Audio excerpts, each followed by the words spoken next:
everybody, this is Rampage. Hey everyone, how you doing tonight? We are back on the Mighty First Room. I am currently in the race thing.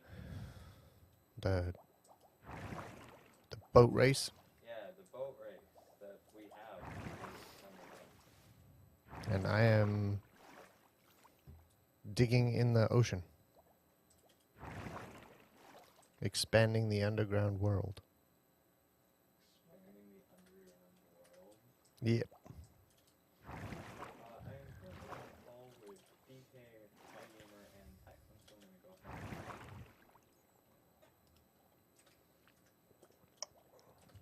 Oh wow.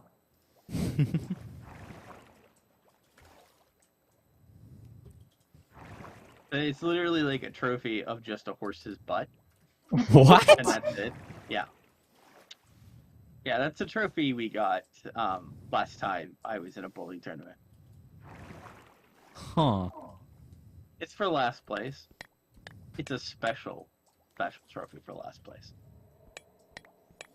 Was it I nighttime already? The trees are growing. Perfect. I don't think so. So iGamer, how are you doing today? Doing alright, how are you? Pretty good. We did some work while you were gone. Yeah. 29th helped us get turtles. Nice. We built the secret Foot Clan headquarters inside the World Zoo. Okay. And we've started extending the boat ride to having racing and such. Nice. By the way, we still have a turtle! Yay! Nice. We got one turtle. We got a whole turtle. Incredible. Are all the other eggs gone? Yep. Hmm. Maybe we need to be on the server looking at the eggs for when they hatch. I've decided to redouble our efforts. The eggs can also be trampled by mobs. Which mobs would trample them, though? I mean, one could theoretically get there, but I don't know what mob would. Hostile mobs target them. Hostile mobs target eggs? I believe so. Yeah, That's- but these eggs are in a, like, Eh, they super could still get in. concentrated I, cage, thi- I but I think. don't see how the mobs could get in. You can. I think you might be able to use the fences, or the stairs around the fences to. Yeah, I to just think get that's on the very gate. unlikely, though. But anyway, I decided to redouble our efforts and have, I think, ensured that we should get another turtle. I think Rampage will approve as well. Yes. When you see what I did with the eggs. Alright, let me go over there.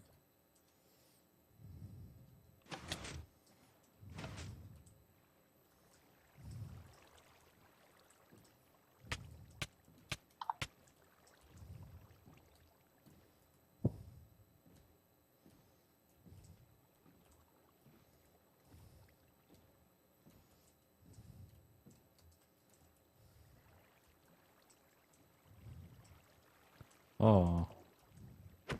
My boat died. Sad. Alright, I am out of the race now.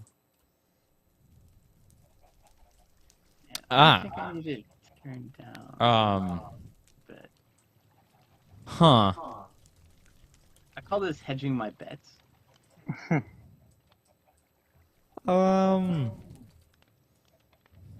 It'll probably work.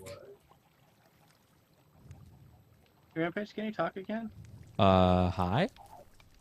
I think you're also coming out of Mr. P. No, that may be me. I mean, we're in the same room. Yeah, No. I think it's coming from Texan. Probably. Yeah, it's coming Uh, from Texan.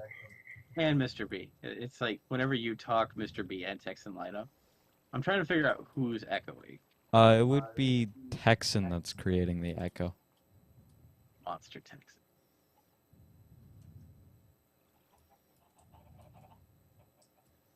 Alright. Let's see if that fixes it. Hi, Rampage. Hello. Okay, that works for me.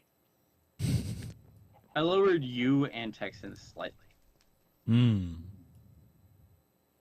in which then the echo becomes a little bit more normalized. So do you like my special plan?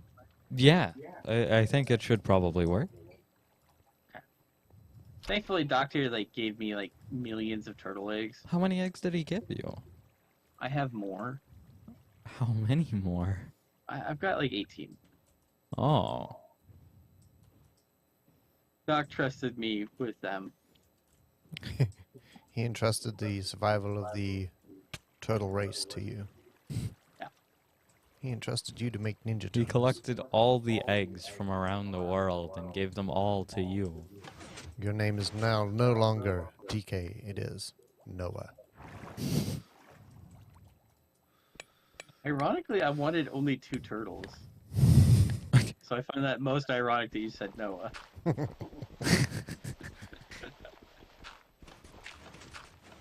Wait, what? What? What is happening? I hear. It's just DK. DK, just get in this. Just enter this boat.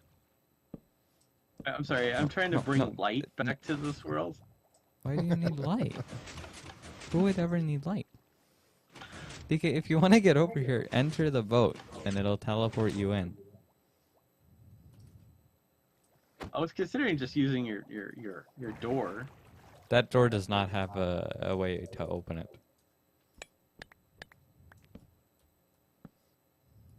Do I need to go through your maze and add light? This Just out is of curiosity. this is all the maze there is. I'm just now starting. Do I need to follow you and bring you light? Do you want me to I mean, remove depends, a lot of things so you dude. can work 2-dimensionally? That would probably be better.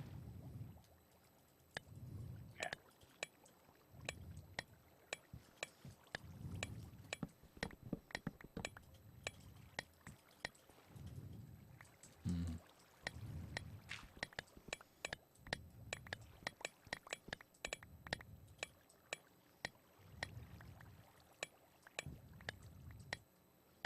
So much gravel. Why is there so much gravel? Because the gravel knows what you said about it. What did I say about it? You said it was unnecessary Oh, well, yeah, that's true. and slightly flashy. I And don't it goes think with nothing. that, yeah. I'm sorry.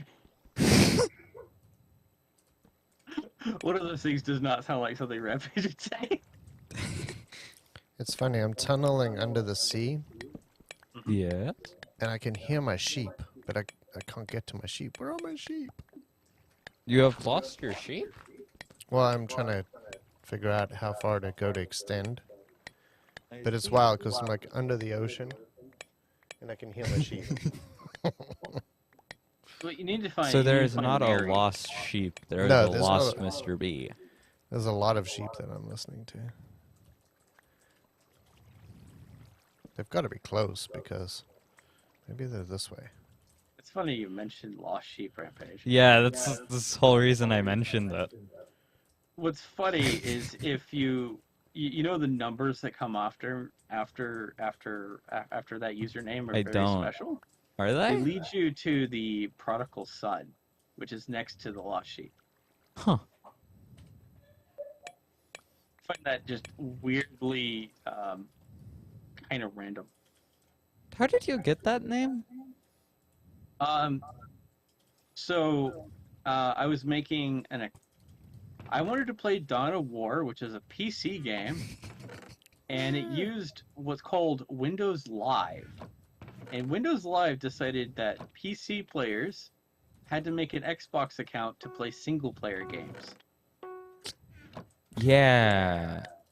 I was really upset about all that. Specifically since, Windows Live was a very unreliable service.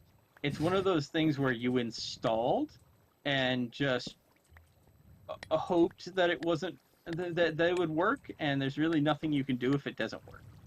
Ah, so it's a Windows product. Nice.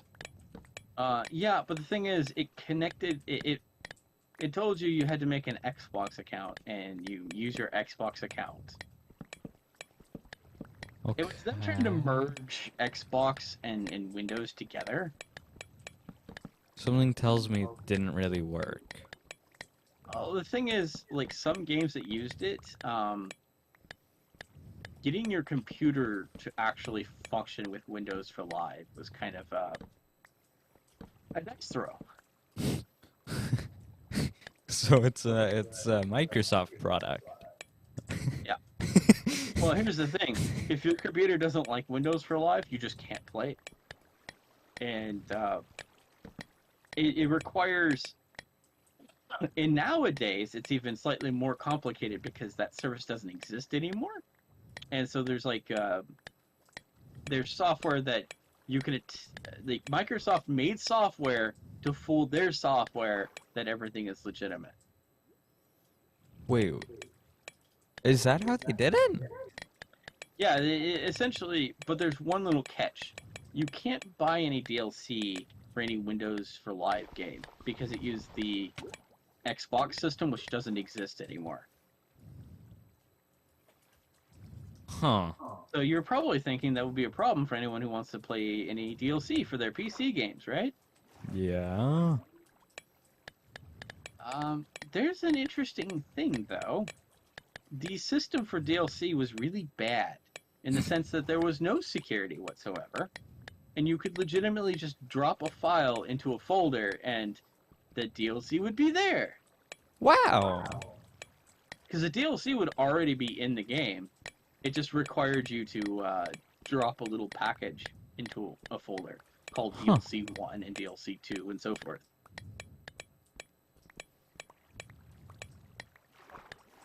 That's all the security they had? Yeah. Yeah. I mean, I guess it makes sense if it's like an Xbox thing, because they would never have to really worry about that. It's a PC. It's a system on the PC. Like, I don't know. Anyway, as you could tell, everything went perfectly fine for Windows for Live. The funny thing, and the only great advantage of Windows for Live, is the servers are still up for any game that uses that. Huh. Which creates the very awkward thing where developers just try to stop you from buying the game. So here's the funny thing, to add to all this. So you buy the game on Steam, but it was using like a third-party system for tracking the DLC. Wait, but why? Well, it's because you see, if you bought the DLC from Steam, Steam gets like a 40% cut. Ah. Right?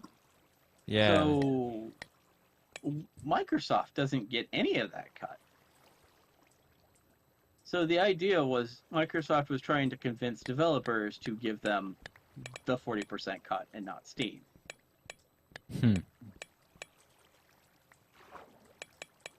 Which, feel bad for anyone who uses like the Unreal Engine, because you have to pay Steam and then you have to pay Epic.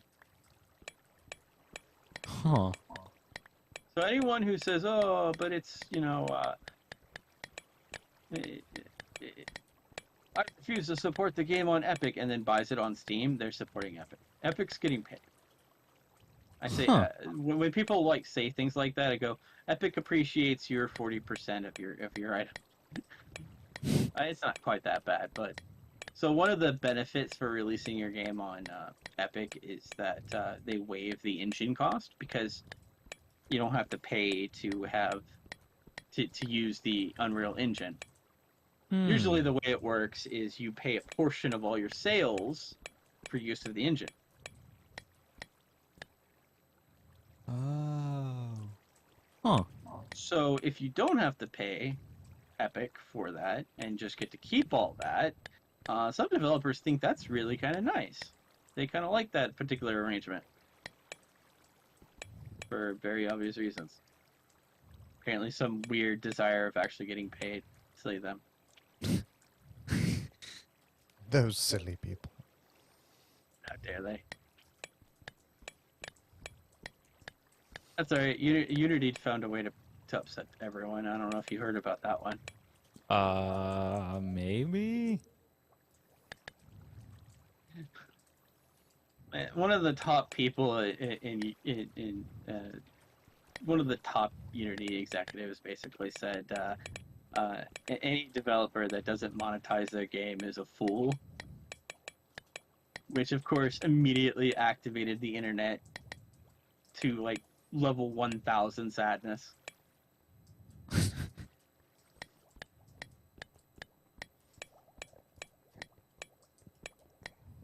I can understand why they would say that, though. There's way too much money to be made in surprise game mechanics. And if all your competitors do it and you don't, that kind of leaves you kind of high and dry, right? Yeah. Integrity doesn't pay the bills. Well, not only that, but not getting paid doesn't pay the bills either. So This is true. if you're a really talented game developer and you're making innovative, cool games, it doesn't do you any. Maybe your better value is to be making games rather than, working at McDonald's or wherever else you might be working, because you still got to pay the bills. Yep. But seeing it how some of those games that use those monetization schemes make a lot more money, and it seems people really like that. I don't know why, but they do. It is what it is. I feel like a lot of times people just don't even know, like, what the heck is going on with the monetization schemes, or they don't understand it fully, and so they fall into almost like a trap. I think what's really bad is like games like NBA, Mm-hmm. where they added actual casino games. Mm. Like they added actual slot machines and pachinko machines to get like characters and stuff. Right. So Mr. B, how do you feel about the introduction of actual gambling machines into like games that are targeting children? I mean, they do it all the time. Yeah, I'll be honest with you. There's probably a whole bunch of Roblox games that are gambling. Oh yeah, no, that's the majority of them. And so like what's really weird though is like I remember as a kid playing Super Caesar's Palace. But you didn't gamble with real money. So you're suggesting that in these games they're gambling with real money? Yeah. Oh, that's actually how it works. You take your real money and you pull a slot machine. Not even sure that's legal. Yeah. Some people try to say that that's just real gambling at that point. Yeah. It's just you're not receiving anything of any real value. Oh, okay. I mean, I could understand. Receiving why they money might in say it's return, not. you're just receiving characters and stuff in the game, that's all. Well, isn't that any different than paying for like mystery guess it boxes just in feels- Hypixel? Oh, I don't. Yeah.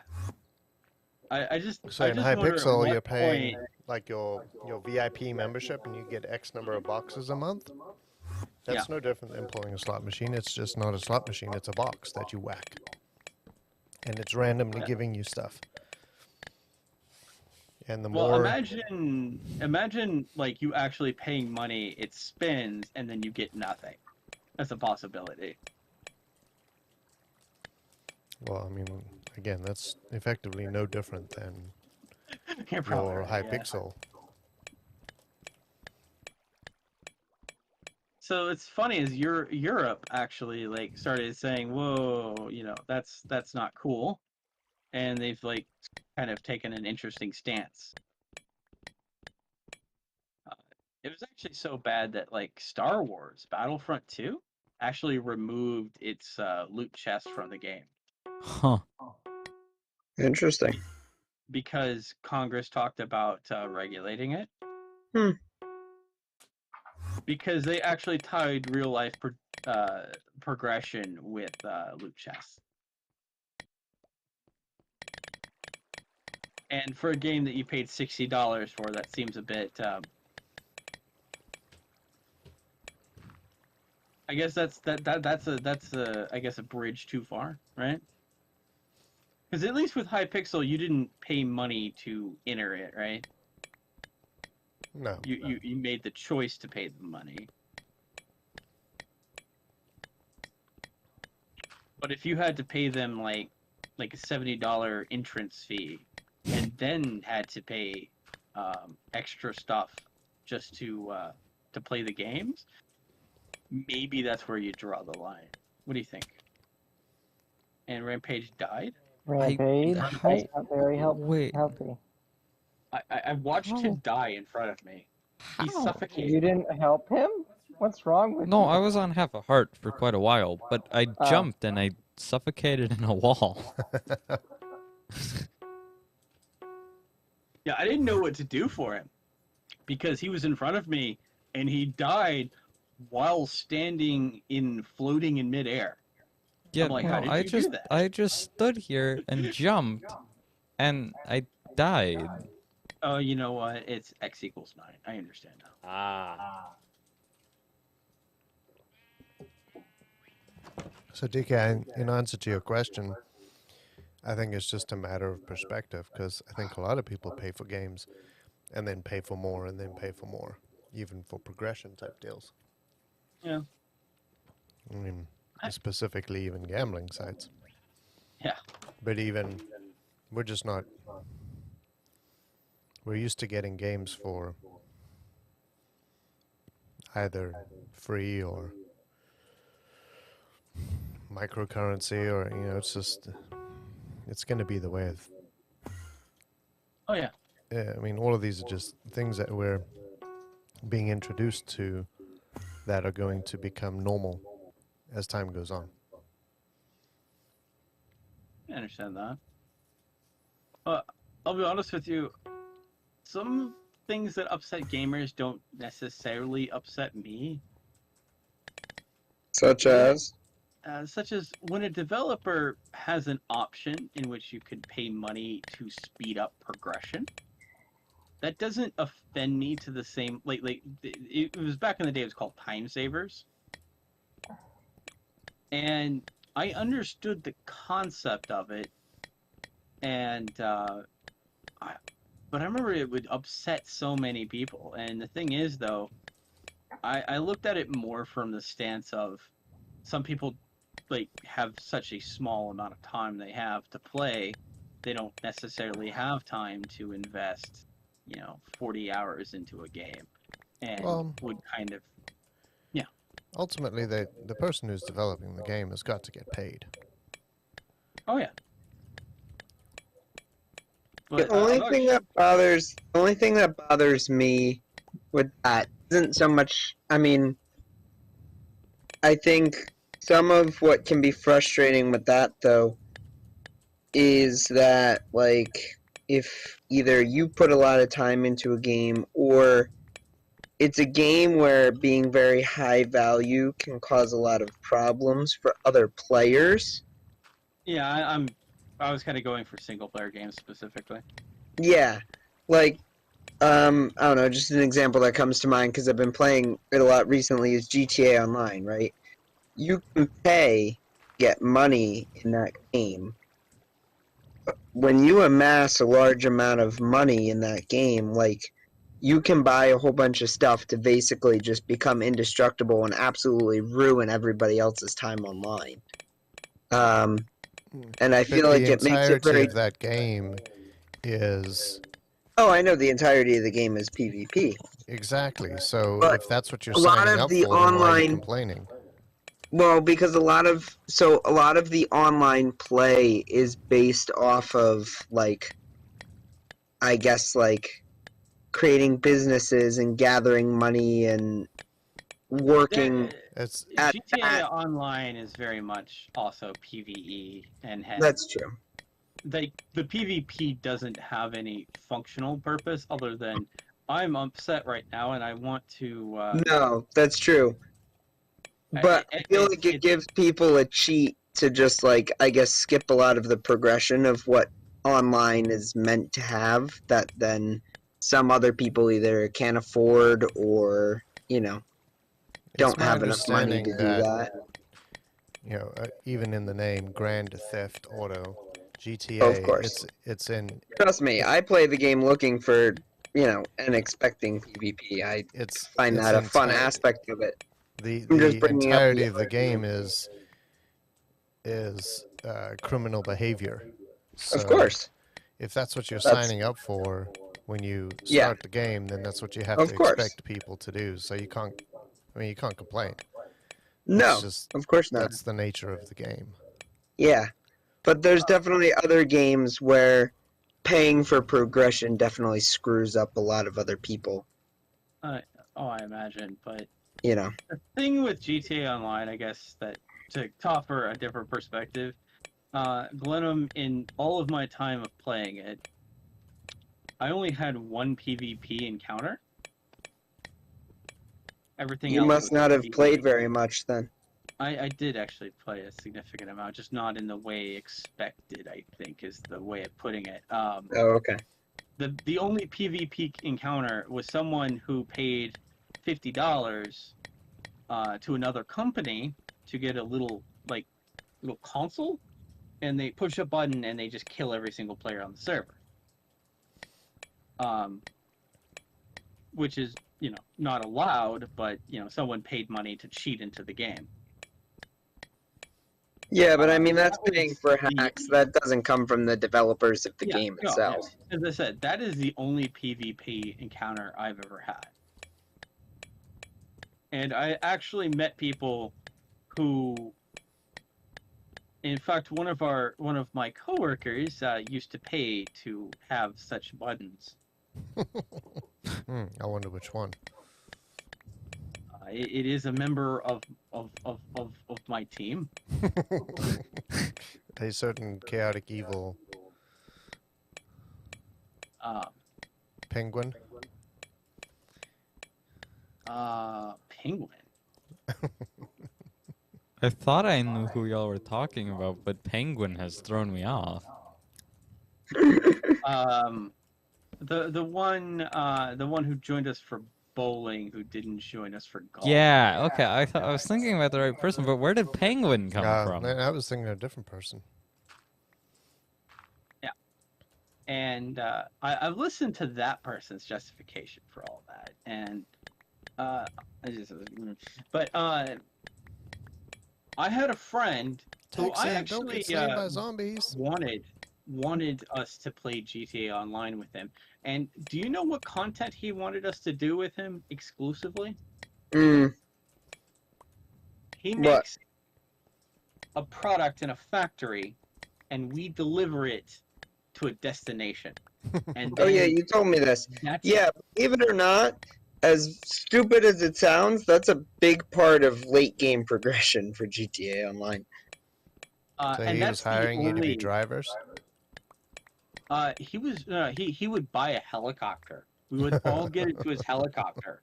He would drive me, Nick, and Tricky to the destination, and we. So just to upset him, I bought the little DLC that gives you a bunch of money and the casino access. I did that more or less just to taunt him, because I don't particularly like. I used to play that game with my uncle. Do you know what the only content my uncle would play in GTA Online? No idea, but probably something fun.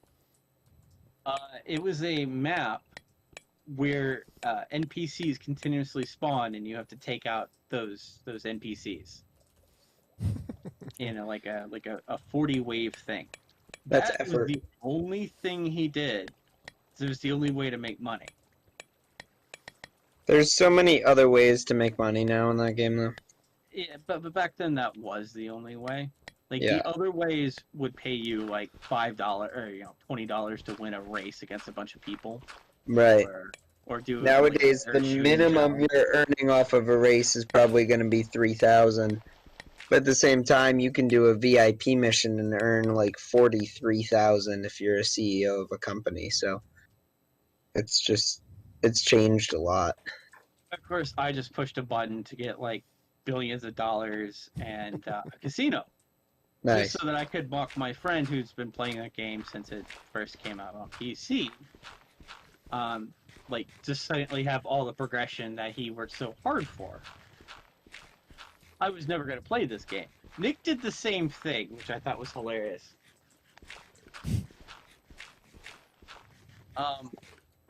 As I said, like, our reason for doing it was not good.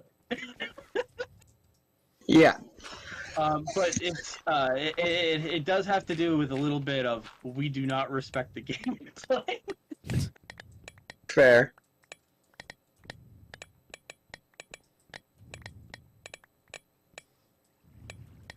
Of course, like, I used to play it on the PC and I used to have a lot of money, so it didn't matter to me. The one time I played the game by myself without my friends, immediately someone spawned the helicopter and just instant killed everyone on the server. Mm. So I was like, yeah, this doesn't seem like fun, but you know, I'm not a big PvPer, so you know maybe that does something for some people. But the only PvP I ever enjoyed was in Warhawk with my remote explosives.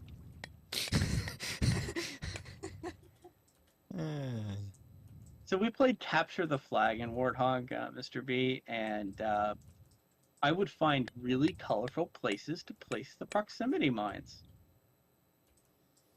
Sometimes I would wait in a bush, watch someone walk. They drive a jeep into our base, Mm-hmm. and when he gets out to grab the flag, I'd put like 3 proximity mines underneath his jeep, and then walk back to my bush, and then suddenly just explode. He got it. And does he lose the flag at that point? Yeah, and I just pick it back up, and then I go back to the spawn area and get more proximity mines. I'm the kind of person who found creative ways. Like I blame GoldenEye for this. I'd put like proximity mines behind door frames or on the side walls of the opposite side that I expected people to walk through. So they'd walk through a doorway and explode. Sounds about right. I mean, you know. Now that's fun. I get to sit and watch someone's behavior and make a plan to upset their planned action. Like I like that. I knew I couldn't beat anyone, 1v1 with machine guns and all that. It's just not in the cards.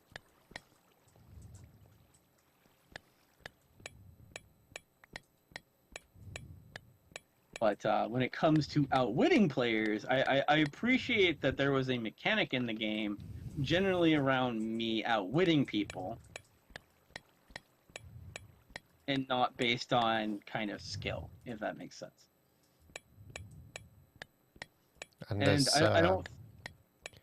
outwitting people is a skill. I guess you're right. But that's usually not a skill that a lot of games kind of concentrate too heavily on.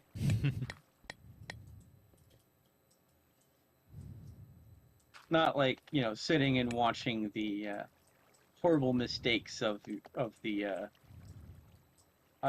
people and kind of watching their behaviors and what doorways they walk through and so forth. It feels a little stalkerish actually, but Well, it sounds like it. So this person likes to walk through this door. For certain games, that's good strategy though, because if you know where the player's gonna be, it gives you opportunity. place a proximity mine and hide. Yes.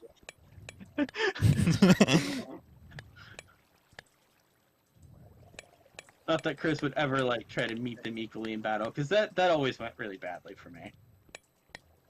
Except when I think I told Rampage this story a little bit, but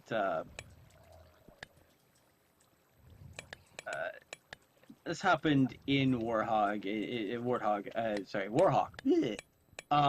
And it was one of the what the way Warhawk worked is that there was a big map, and then like they had subdivisions of the maps that you could also play, which were smaller sections of the big map.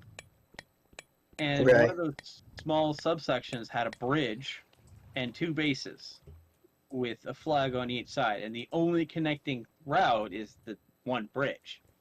So the players basically just dumped proximity mines on both sides of the bridge. Got it. So Okay. the only other way out of that base is to take one of the planes, Warhawks. And the Warhawks had 2 modes. They could turn into a plane or a helicopter, and they could just flip between those 2. Got it.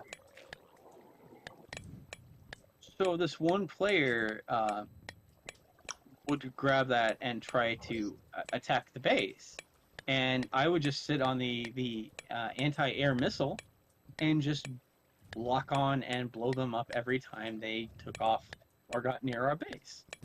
Nice. He sent me a PlayStation message calling me a lot of bad things that I will not repeat, using lots of colorful words. Some of them I'd never heard before, as someone from like college at the time. I then realized that this person didn't realize a fundamental mechanic of the planes. The planes could outrun the missiles, and they had the ability of exiting the map area that, players couldn't go. There's a specific helicopter attack that one could do that would be very useful in this situation. Curious if iGamer knows this tactic. Possibly. So it's the helicopter tactic of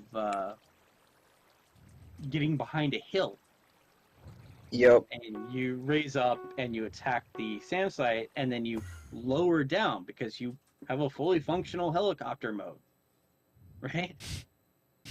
So I sent him a message saying, I'm really sorry that you feel that way, but here is a tactic that you could use that may provide you some assistance. He then sent me a message saying, I'm really sorry. Well- I was just a little upset, and I probably shouldn't have said all those things. And thank you for the advice. He then started using my advice, and he wasn't getting blown up all the time. Nice. Because I give him sound advice. Now, of course, I knew some counters to that, but that also required me to develop some new strategies other than sitting on my anti-air and just firing as soon as he came by, which provided us equally more fun gameplay. Nice.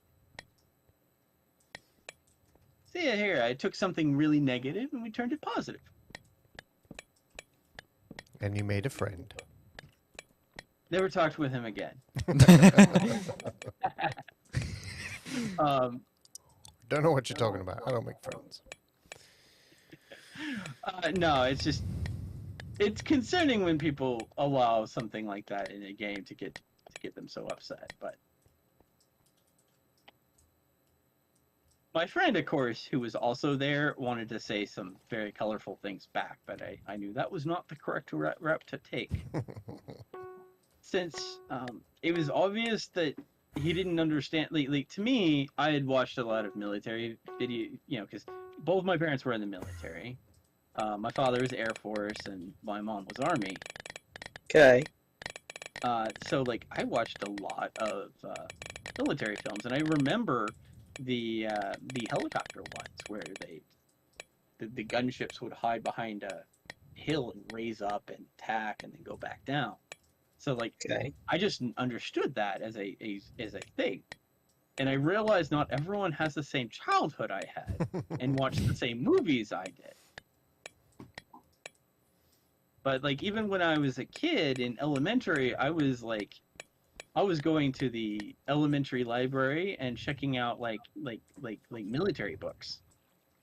And like just like geeking over all the like stats of the planes and stuff and tanks.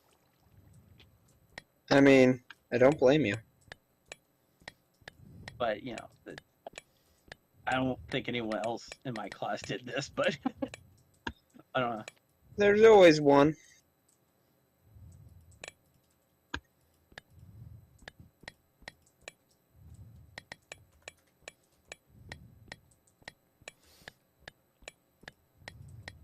Of course, my counter for the whole hiding behind the hill thing is I actually learned how to aim above the hill and kind of arc my shots so that they would fire more up in the air before I fired them. So that they would hide downwards, but the missile would still come down and hit them. Though it did require more skill on my part.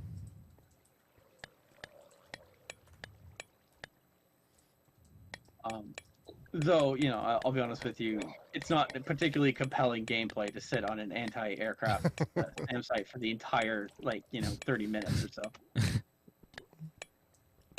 Waiting for the guy to pick his nose over. Well, since it was a small map, it was really commonplace just to keep those, just did not leave because people were kind of deploying in like one of those old funny fast forwarded movies where they just kept doing the same thing over and over again and failing. Because, you know, it didn't work the first time and they just keep trying the same tactic without like adjusting. People do that a lot. In like any game. Well, it's not their fault they lost. It's the person that they're fighting against. That person is the person who's made their tactic not work. So obviously, they just have to wait for that person to get bored and they'll win. Yeah.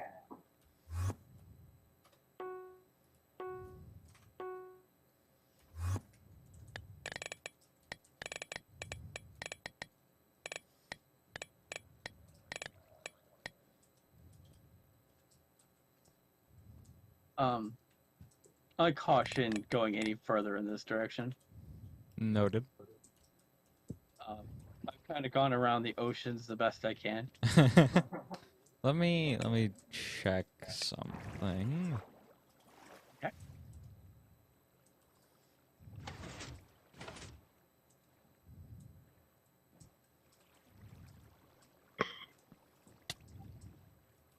By the way, how is your balls, iGamer? Haven't tried any yet. I do recommend them chilled. They Or are ice. in the refrigerator. You have a lot of flavors to pick from. I know. How many flavors did you get I got him the variety pack. It has regular, it has the root beer, the orange one, the cherry soda one, and I don't know what the other one is. If it is the cherry one. So I think there's like 5 flavors, but I could be mistaken.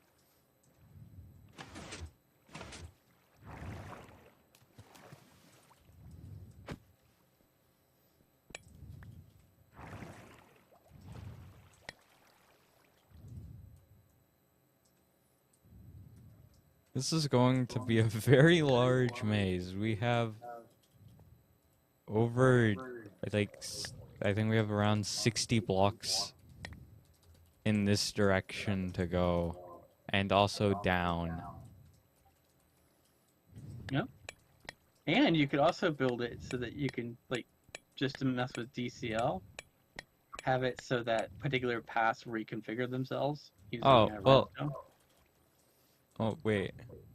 So, like, you go a direction, and then, like, a few moments later, the entrance will be blocked? Is this what you mean? I mean, like suddenly you'll be like you'll be going forward, and suddenly the the way forward suddenly like empties because of a timer that's gone off that now reconfigures the maze, and you have to like now double back. Um, I don't know, that may be too much trouble, but I would you be a know how to funny make thing a to mess triple piston extender from the floor up that can be used as a door?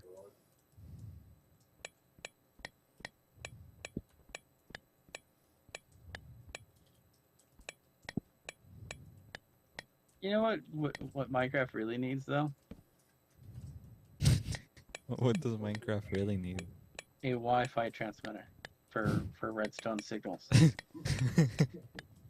You know, that's in the Oh, yes, create I- mod. I will charge up my iCube.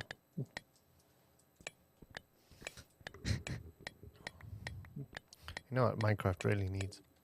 RFID readers Oh, yeah. and solar See- panels.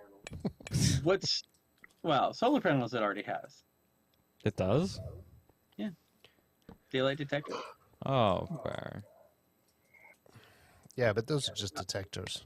That's not a power source. Actually, it is.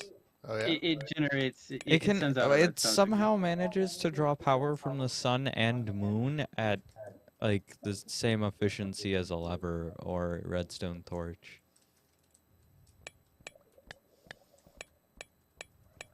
That's in fact that's how some people set up night street lamps. In this game, is that essentially it'll detect that that there's moonlight, and turn on all the lights connected. Yeah. So essentially a solar panel that can both be solar powered and moon powered. So how does it end up? So in the day, does it? Are they Yeah. still on? No. It has So there's basically a you can tell it to give power when the moon is out, or you can tell it to give power when the sun is out. Interesting. So it's a moonlight detector instead of a daylight detector. It's It a can daylight be detector either. that can also, like you basically switch it between daylight detection and night detection.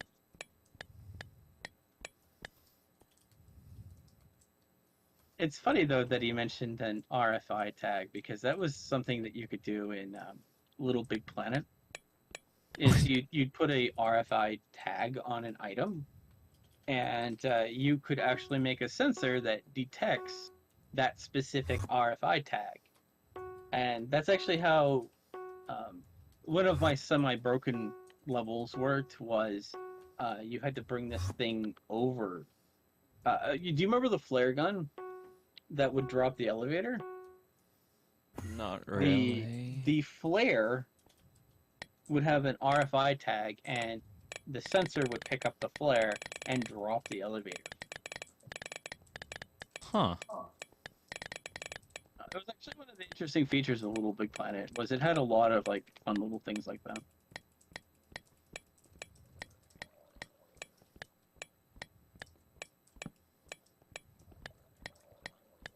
I love to. One of the normal ways that people use the RFI tag thing was to, like, say, put it on a key.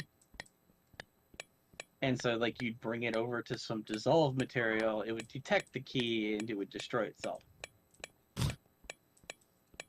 It wouldn't actually be detecting the key, it would just be detecting the RFI tag that was on the key. The key didn't matter. You could legitimately, like, give the character a weapon that actually could fire those RFI tags, basically. And then have detectors that would then do things based off of that. this was a great way that you could use to maybe simulate explosives or something being set off like gasoline by having the players like pistol or paint gun shoot off little RFID text.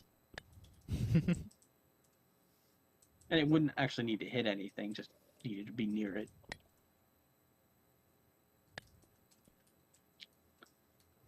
Of course, I feel like maybe I went a little deeper into Little Big Planets level making than you probably got a chance to. I don't You think remember I... my submarine? Vaguely. It's been quite a while since we did that. My submarine was kind of a bunch of mechanics that were not designed to use that way. They were more of I combined them together and observed their actions and then tweaked it until it did the thing I wanted it to do. Didn't you also make a hovercraft that went really fast? That's how I Yes. remember it. Yes, that was one of the first things I did in the game, in the first game. And so essentially on the sponge material, I had a detector that would detect you grabbing the material, and that would activate it. Huh. And it would activate the engines based on which sponge material you grabbed. So if you grab the opposite direction, the reverse thrusters would activate. If you grab the other one, the only problem is I also put you on a material that made the craft have no friction. Is that why it went so fast? Meow meow. Meow, meow, Meow meow. meow. How's it going? Pretty good. Great. We talked about microtransactions, the evil of gambling, messing with Jackie. You know, the list went on. So nothing unusual. Yeah. Just all the normal stuff we talk about on a daily basis. Yeah. Oh, and we even talked about the Unity thing. What Unity thing? What that one executive said, that any developer that doesn't monetize their game is a fool. Yeah, and any person that doesn't overload their game with microtransactions. I mean, every game should have $50 cosmetic items. You know, cosmetic items don't really bother me so much because Yeah, It but their doesn't pricing really- is still a bit dumb. if I really want that outfit, then so be it. It's like, But I'm so picky when it comes to outfits. Like, you could put 1,000,000 items on the thing, and I probably would never buy any of the things. I'm bad. I'm really bad. Like an outfit really has to call to me on some like Chris, spiritual level. Chris, did you see the terrible photos I sent you earlier?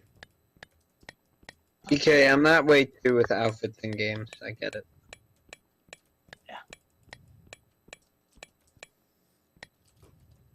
That is a interesting thing you've done there, Nick. Pretty sure a nation is supposed to have people in them. You exporting all their people out of their country is slightly alarming. what? Yeah, he was fighting a war and he managed to make the other country run out of people. Huh. They stopped having people to fight the war. I guess that means you won. Eventually. What does that mean? Well, they stopped having new people to fight the war, but I still had to get rid of all the old people fighting the war. Hmm. That's not how you want to win a war, generally. Because then there's no one left in the country afterwards, so you basically acquired dirt. Usually you want the people with the dirt. I mean, you got some old ruin. I don't know, there are less resistance forces when there's no one there. There's also a fair point. You can't have a rebellion if there's no people. Well, there's no arguing that. Well, see, instead of resistance, you literally have to like repopulate everything with your own people, which might even take longer. Excellent. Something to keep people busy. Chris, I have successfully defended myself from the aggression of another country by annexing all of their territory. Oh yes, it's totally how that normally works. They attacked me. Listening to the beginning of this conversation, I don't think that's how it did start. No, I'm serious. I was just sitting there minding my I own do business. not believe you. No. Let me explain what happened, okay? These people Okay. came to me, and they looked at me and they said, "Hey, you see that territory that you took, several years ago? We've decided that that's ours, and we want it back." And I went, "No, it's not. You've never controlled this territory. I had to take this from someone else." And they went, "No, it's ours." And I'm like, "No." They're like, "Well, give it back." And I went, "No." And then they went, "All right, well, if you don't give it back, we'll declare war on you." And so then I sat there and waited for them to do so. And then they did so. And it didn't go well for them. That sounds like a Russia-Ukraine Did thing. you happen to also exterminate the resident? No, I didn't have to do that. They were too weak. They were too weak and pathetic to need to do such tactics. Okay.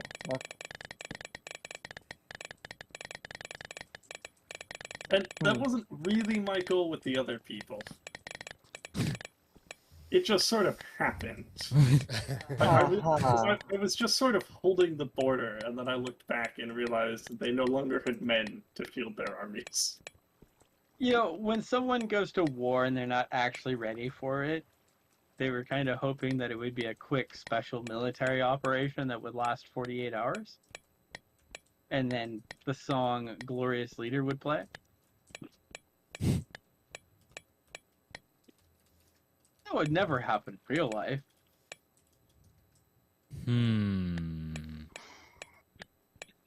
Hey, Chris. Huh. I'm going to send you a picture, and I want you to guess who's leading Vault City.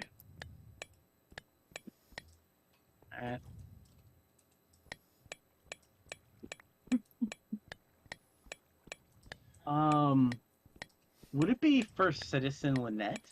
Yes. That's hilarious. So, First Citizen Lynette doesn't believe in conquering anyone. Instead, she wants to, she goes to war with people for the sole purpose of adding them to her alliance. And removing their awful raider-based governments. Yeah. I'm going to conquer you, make you lead yourself, give you back your country, and I'm going to give you free electricity, free running water, and help rebuild your entire education system. The only requirement is that you are now my puppet, and that you really need to stop raiding people. Those are the only requirements. So I looked at the countries around Vault City and seeing that they were all massive and big. For normal countries that would just be taken over and conquered, this tells me that obviously First Citizen Lynette has come in and fixed them. Lynette has Vault not come in. City is a tiny country, Well, the size of an acorn, and surrounded thing by is, Chris, giants. the thing is one of those people is me. Oh, that's hilarious. And Lynette has basically done nothing the entire game. She has not done anything yet this game. Oh, that's bad. She messed up. She went to the raccoon people and convinced the raccoon people to join her alliance, but that was it. Because everyone else requires her to actually physically conquer them and then release them back. Like, I've now taken over your country and I'm going to return the keys back, and you work for y'all kind of work for us, you know. But I'm going to provide you electricity, water, and all that good stuff. It's more like that she goes into their country, takes it over, and then finds people who agree with her in that country and sets up a council to fix the country. Yeah. I mean, you know, you got to do what you got to do. It's an inside operation. Well, it also requires you to first completely conquer that country. Well, So that's kind of usually the opposite of an inside operation, because you've had to go to the trouble of actually conquering those people for the sole purpose of making everything better for their people. At least the way you feel like it should be better. Well, like, you know, they don't have running water or electricity. Maybe they like it that So- way, though. so they have no Maybe. choice but to surrender because they lack the resources, I guess. Well, it's more of a very hard fought fight, but she has like the idea she wants to build an alliance of countries and kind of fix them, if you will, and then turn them into a strong alliance that'll watch everybody's back.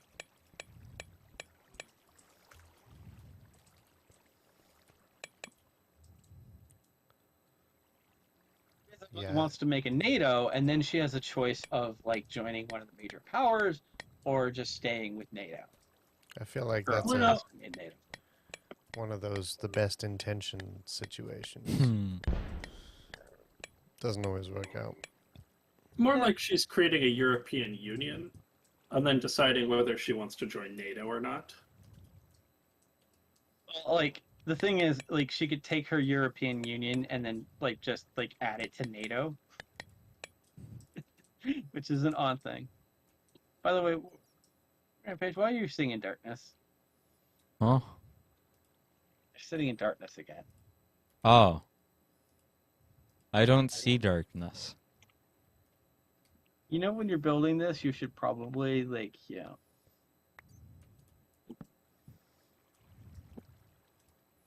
I'm just looking over at his screen, seeing this terrifying maze. It's not that bad yet. oh, Texan, were you the one I showed you the water system? You mean like the boat believe race so. thing? Yeah. Yes. I want to make sure that like I didn't show someone else that. You're confused on what we're doing. You definitely did show me. I remember y'all talking about a maze as well. We're doing this to make Rampage happy because he said he wanted a maze. I see. Why does he want a maze? Chris, I have some concerns.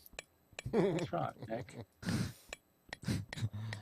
I mean, we're not calling the maze of no return. I mean, No. I have some concerns. I just tag switched to Lynette to see what she was doing. uh-huh. And so let me start by prefacing that she has 2 Special Forces divisions. And then let me send you the template for those Special Forces divisions.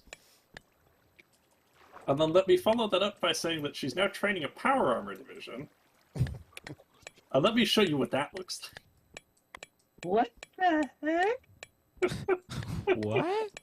It sounds So, like she's no longer being To pacifist. put things into context, so a normal army in this game is generally like, say, like 4 squads, right? She's making special forces divisions that are 15 squad. That's And she's training a bunch of them. what game is this? And understand that Special Forces are capped. You can only have so many of them. So it's generally better to make small squads of them to hit very specific spots. And then she has another one with like 13 like heavy special forces in like super heavy armor. Kind of Why So- are those needed? So Chris, Or Lynette, not. it's 2281, Chris, and Lynette has 13 divisions. Just 13 squads, and 3 of them are all special forces. I mean, I guess she's rich. She is like a trading empire, but still, oof.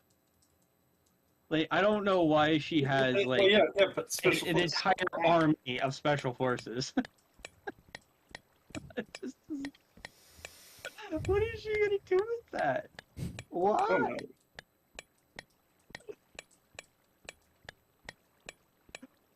Gosh. She's going to provide electricity for all Oh, of those Oh, nations that Chris. are less fortunate. I guess so. She went deep into the special forces tree. So You like wanna- a really heavy unit has like a combat with 20 in this game, and her special forces is combat worth 30. So Oh. Oh.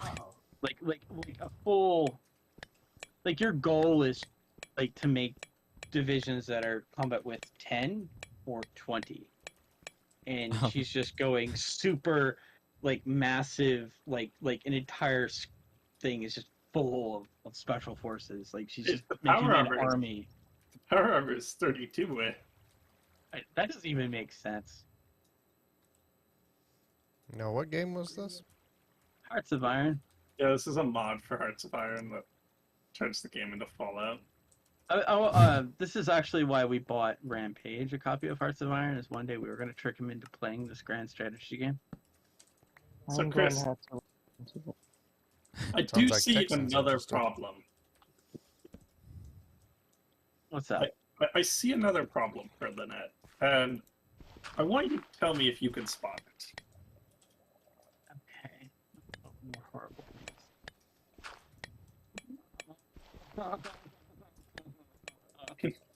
things. Can you spot the problem, Chris? Oh. Why?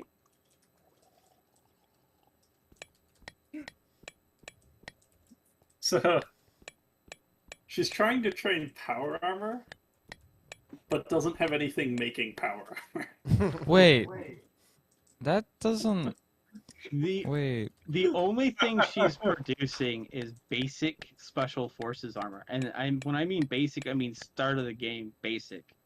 Yeah.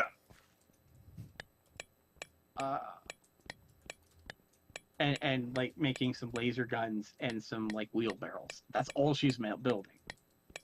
That's gonna be an interesting army. So, here's the thing.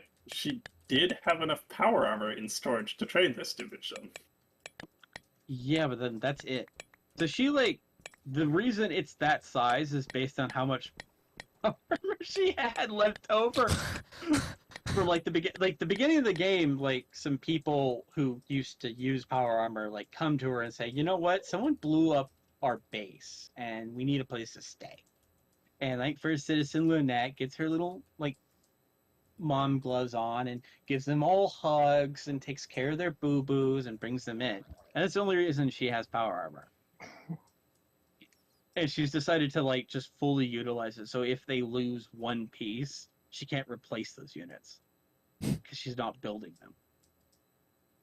And that's kind of a problem because people get hurt and wounded, and then you lose those equipment.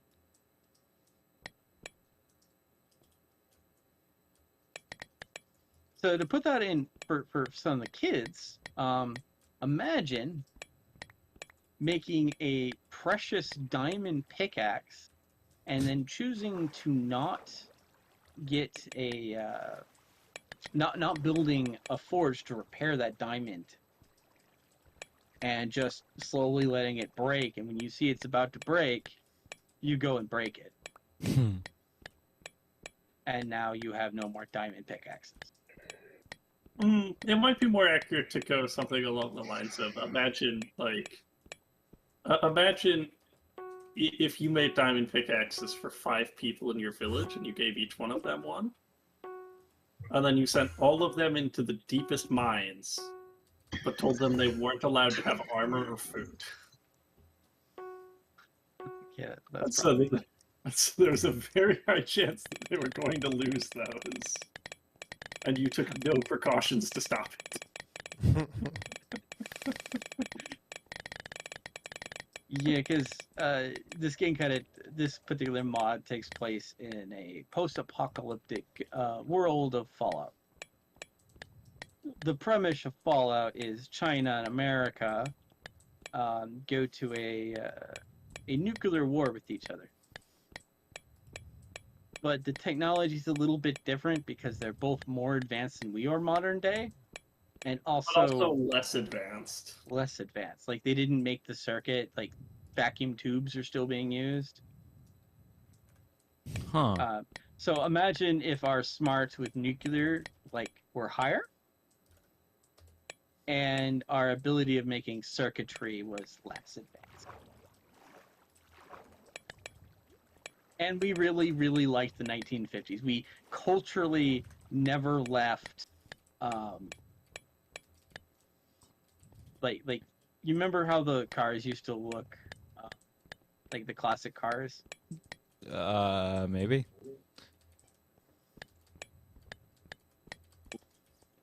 Just old So, cars. old cars, but the thing is, the way we used to, visualize the future would be like. Mm. What if that future is kept in the spirit of the designs? Imagine owning a nuclear powered car. We were that advanced with radio technology, and if someone radioactive nuclear tech, and so advanced that if someone took some nuclear radiation, we literally had a shot we could give someone that would just take care of them. They'd be fine. We were that advanced with medical technologies. Huh. But darn that integrated circuit board, that one's tough. The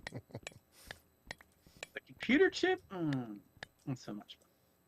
Vacuum tubes, that's what we need. More vacuum tubes. Yes. In fact, they were so advanced because they figured out how to make small, tiny,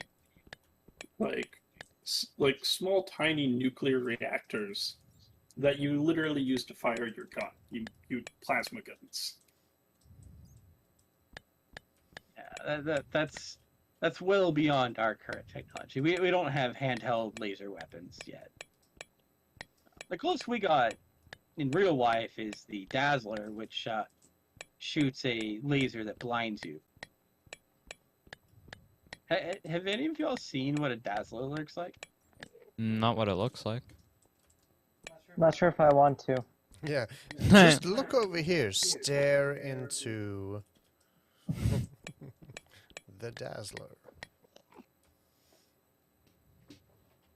I forgot how I got up here. How? How, game? How did you do this? I need to understand.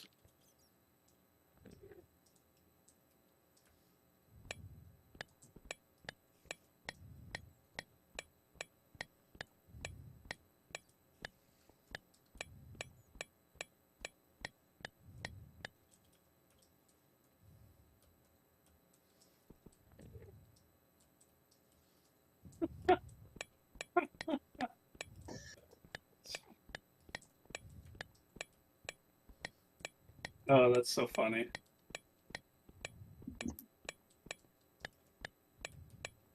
Yeah.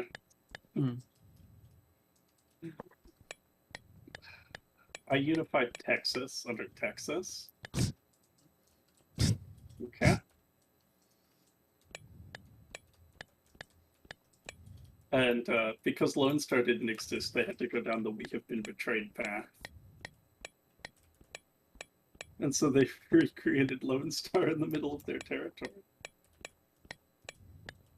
But they still haven't created Texas. Do you want to know why? Because the Alamo chapter never broke off. so they can't go down the broken apart path. So they actually have to wait for Lone Star to form Texas. Just the silliest thing.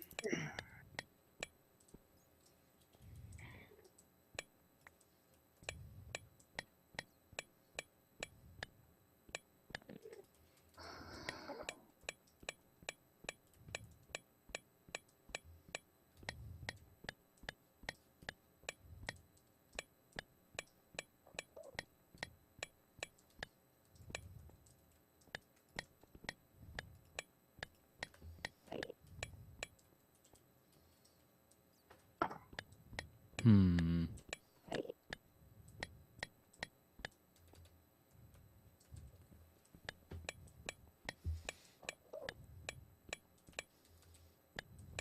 I'll say I was really glad when Caesar left.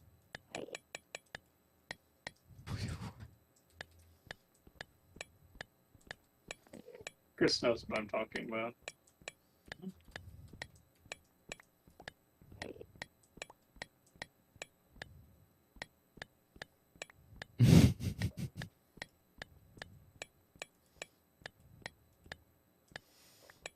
Chris, I've decided that I need to liberate Fault City.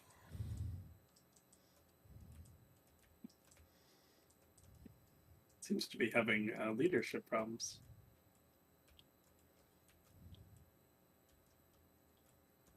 Well, that's no good. You need to go fix that.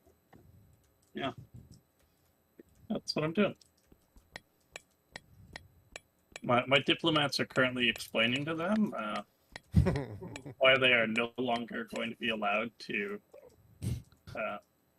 rule themselves. You tried and you failed. Now it's our turn. Yep, pretty much. They keep insisting that they have like this right to self-determination, and I just keep trying to explain to them why they're wrong. So, Rampage, you're gonna get a kick out of it. The Army's version of the laser weapon that blinds people is called the Personal Halting and Stimulation Response. And I'll give you a second to figure out the acronym for that. I don't know. Personal Halting and Stimulation Response. Phase. Phaser, correct. He's gonna say it's phaser.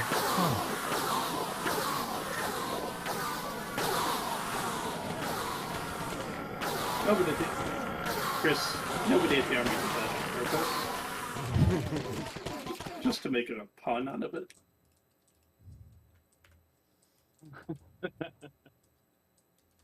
They would never do that.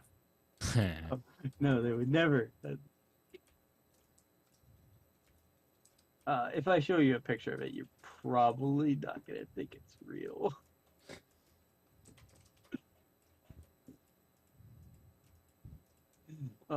It does not look real.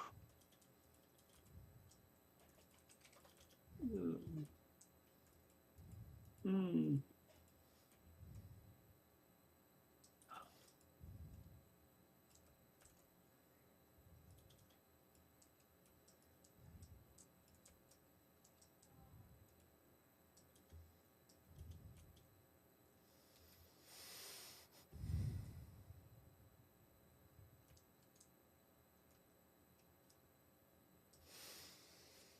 All right, folks, I gotta go. Bye, Mr. B. Goodbye, Mr. B. Bye, Mr. B. See you later. Have fun with Wildermouth.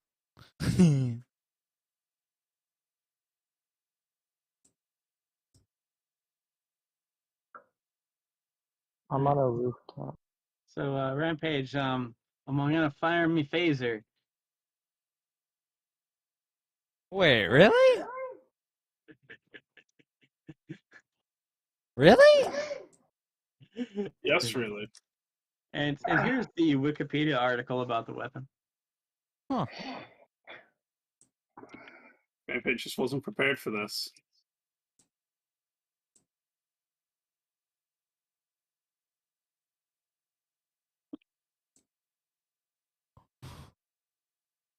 was not ready to look at something so unrealistic looking.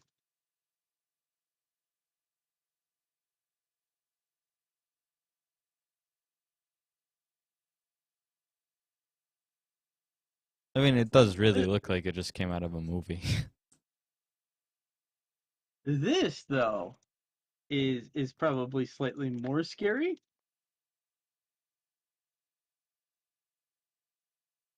Okay, Enderman, What? that's not my fault.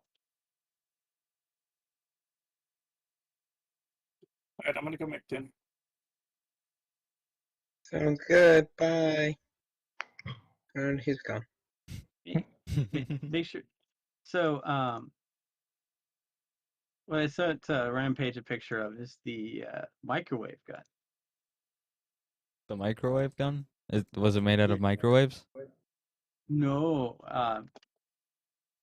you point. It's a heat ray, if you will. Huh. You don't see it though, and it just Oh. puts in your direction, and you no longer want to be in that direction. This weapon has been banned. I wonder why. Not because it would make people not want to stand in a particular direction, is that if someone went a little cuckoo for Cocoa Puffs, that was the setting in which they could actually turn the non-lethal weapon into a more demonetization weapon. Huh. And for that reason alone, it was banned. So it was fine before? Yeah. You would point it at people, and it would make them no longer want to be where they are. Huh. Because it wouldn't cause any physical harm to someone. It would just make them feel like their skin was on fire. And so they would want to be away from that. And as soon as they got out of it, they stopped feeling like their skin was on fire. Hmm. See? And so the idea was that this is a way to, like, if someone was running at you, you could point it at them and no longer want to be running at you and would like to be running away from you. Yeah? But it was something that you'd mount on a vehicle, as seen in the picture. Also, I guess I should probably maybe crowd ahead. control? Yeah, that's where it was envisioned. And so here you go, iGamer. Here's the article about the phaser. Sounds good. I'll take a look at it in a minute. And here is a picture of the microwave gun, which I realize all these things are new to y'all. I remember when they were in the news and we were all like sitting around talking about the implications of such things. Are we talking about that thing in the car? What? We were talking about the one that we have like mounted on a ship. And we also talked about, sadly, how the railgun has been discontinued. I mean, we talked about something that made people blind that got banned. I think I may have remotely talked about the phaser to y'all a little bit. Yeah. But gamer, these are the kind of like juicy conversations you get when you put DK in a car with small children. Gotcha. I'm on top of the town hall. Because like these are technology, right? And they're worth discussing. Yeah. And technology is always cool, especially when it goes pew pew. Yeah.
You know, it's kind of funny though.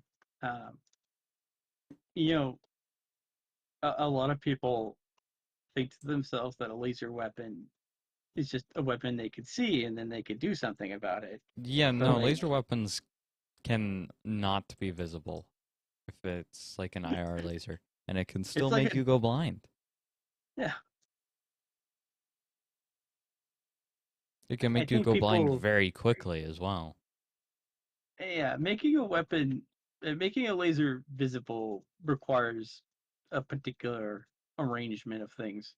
It's it's like it's the choice. Like, do I want people to be able to see? Do I not want people to be able to see?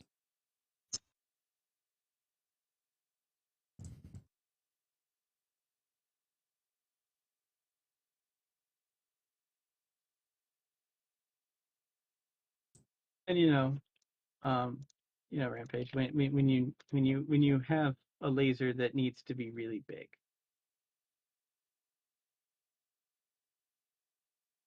Huh.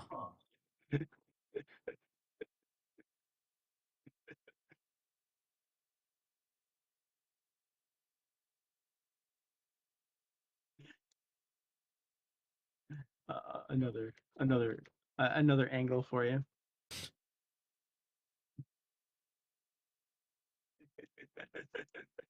I remember someone making the joke that, oh, I'll just like point a mirror at it,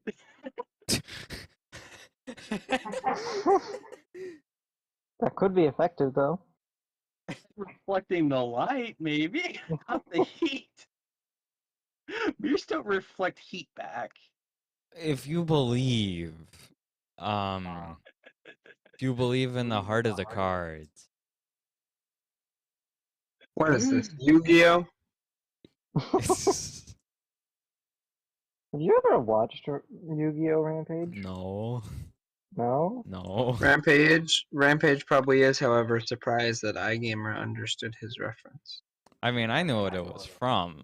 That doesn't mean I watched I didn't either. I just knew what it was from. it. I've actually watched the original, and I've also watched a few of the Japanese ones. Do not watch the Japanese ones. Why? Is there something You will horribly find wrong? the story doesn't match up with the two series. Huh. I don't know which one I watched. The American one is funny because of its ridiculousness. Then you discover like the Japanese one is like super emo. Bruh. Like, like, Wasn't the like whole like thing about basically breaking the rules of the game? yes, yes, not following the rules specifically. Wow. But here's the concept from the Yu-Gi-Oh series. Are you ready for yourself? Prepare yourself.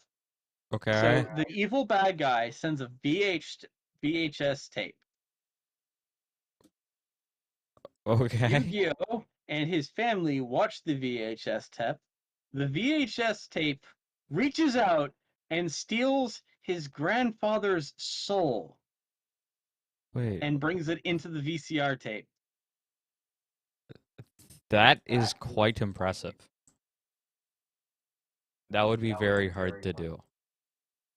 And while the series like just the idea of like, how would that even work?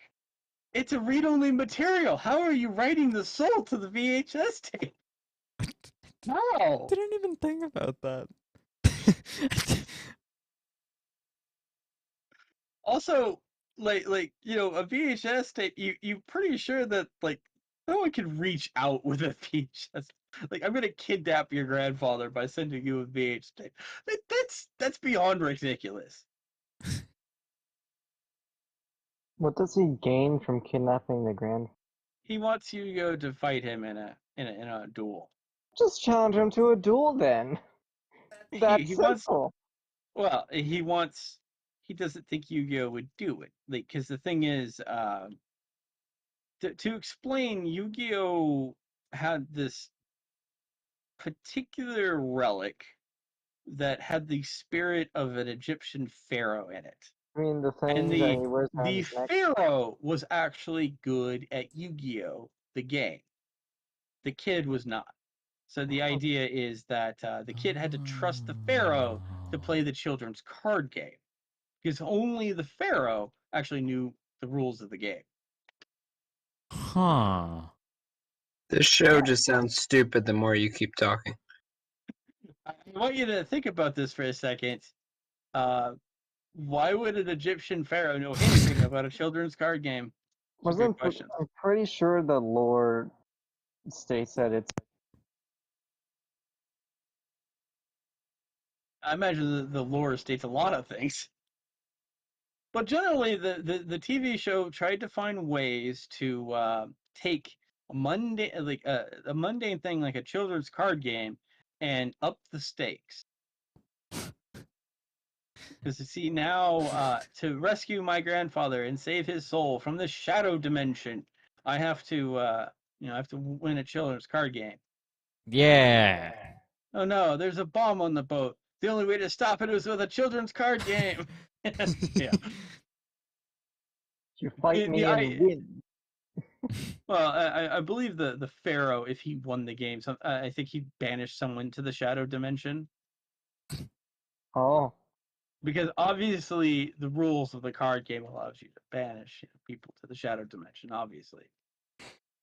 We all know that children's card game are incredibly binding. he's able to just banish people to the shadow realm. Why not just? Only he beats them in a card Well, game. But why does he just have to beat them? Just send them there. Think of it like a JoJo stand condition. Right? Like you had the one guy who had to beat rock, paper, scissors and then he could take part of the stand. It's like that. Except it's banishing someone to the shadow realm and it's a children's card game. So you mean that one stand towards the end of part 3? I don't think anyone knows what we're talking about. I understand it's a JoJo reference, but I've actually never watched JoJo. We need to fix that. Like someone tried to make you play a JoJo game before, and Which one? it was a long time ago. Eyes of Heaven, or was it a 2D fighting game? It was a 2.5D side scroller.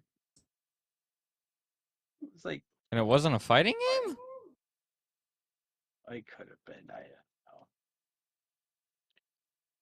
Huh. don't know. It's like JoJo's Bizarre Adventure or something. I don't remember.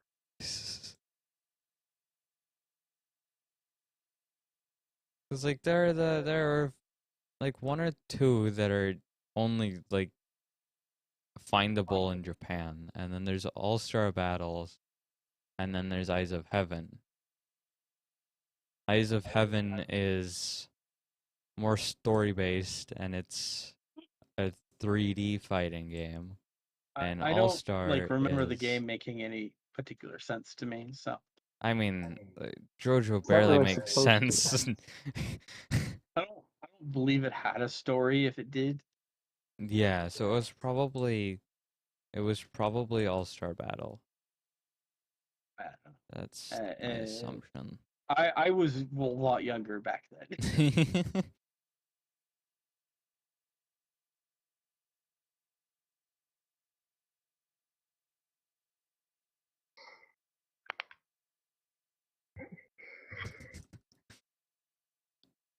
But I realize some concepts because I watched a lot of other anime series.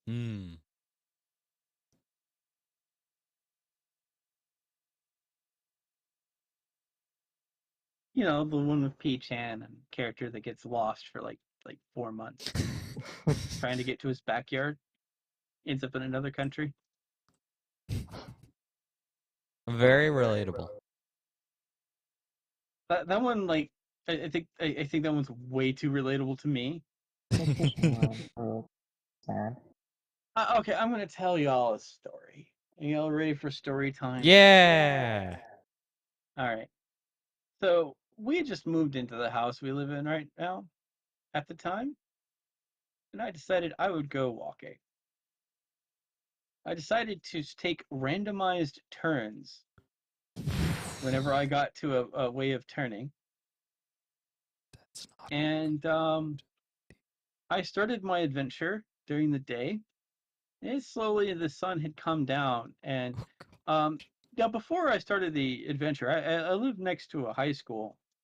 And I saw the high school had all of its big spotlights up in the air, you know, for the game that was going to be happening later in the evening. Mm-hmm. So I was keeping that as my reference point. Like if things went really horrible, I would look in the sky for the light and follow that home. Yeah. Right? That was my backup plan. So I continue going, and finally I find some houses that I've never seen before. Some paths I've never crossed before, and they were unusually designed. Like the paths were unusual, like large amounts of grass and like no houses, and down this particular one. Anyway, finally, I look to my reference point and say, okay, I'm going to walk in the direction of my reference point and then go home. Because it's getting a little late. I could always, because I no longer know where I am because I've now entered a place I've never been before. I could go back the way I came and maybe sort that out. But no, there's my reference point. So I'll just walk towards my reference point. I keep walking towards my reference point. And I find myself now in further areas I've never been to before. And now I'm getting closer to the spotlight finally. It seems to have been like a couple hours at this point now. Like, I don't remember walking this far away from my house. And then I smell something familiar. It was the smell of hamburgers. There's no hamburgers near that high school, I thought to myself. I finally approach the top of the hill and see a Whataburger.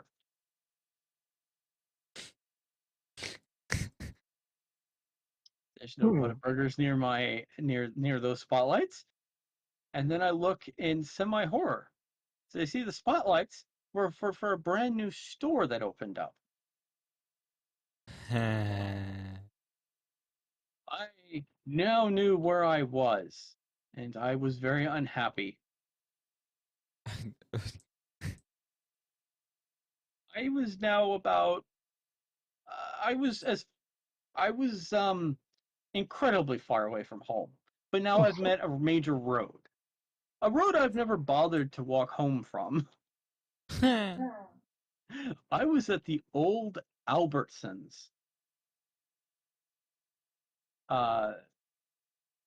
Which I hadn't been to for years, but only by car. And apparently Walmart was going to turn it into one of their littler grocery stores that was like a Walmart grocery store. Huh. So now I realize I have like another hour to walk home. But now I know very clear where I am. And I'm a little annoyed with myself because essentially I've now walked further away from home to get to this location. Something should have told me that that was the wrong way because that was very much the wrong direction of home. But I followed my instinct of the lights. So remember, sometimes those things we use to mark ourselves of where we are, sometimes they're lying to us. Or you just have to remember to follow the right one. Well, you know, like you're walking and your view of the item, because the thing is, those lights have been turned off. The game had completed and they turned the lights off.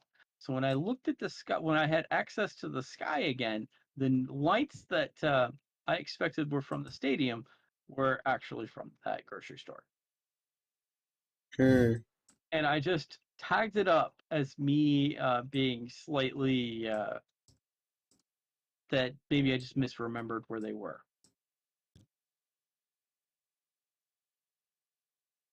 See, doubt leads to the dark side. leads to the dark side. of being lost. Hmm. So anyway, that's my story of getting. Oh, I have another. Oh. So, I used to live off of 360, which is a major freeway here in Arlington. An apartment complex called Misty Hollow. Right? So, following the service road in the opposite direction of traffic, one would get to a Jack in the Box. Okay? Mm-hmm. I decided as a 12-year-old, I would tell my parents I would walk to the Jack in the Box and bring everyone food. Yeah. For whatever reason in my mind, while that straightway is technically how one would get there, that is how someone would get there driving on the opposite side of the road, the wrong way, down the one way.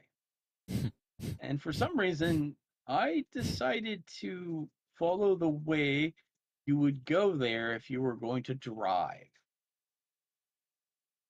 Yeah. Instead of the straightaway, because obviously that would be going against the opposite side of traffic, but I'm walking, so it really doesn't matter. I end up duplicating this long, hours long trek. That would normally take about like 20 minutes to drive.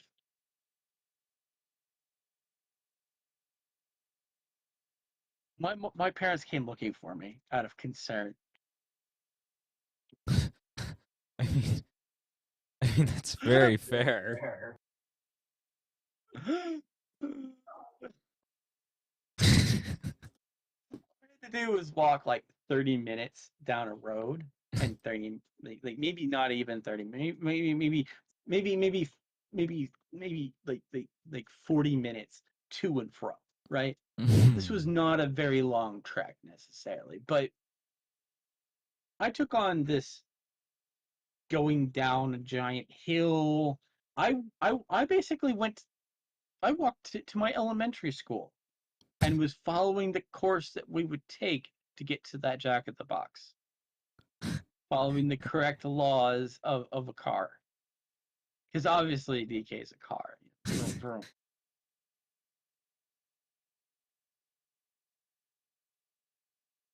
I, I was a little annoyed with myself. I don't know why in my head that I had to replicate the entire car maneuver.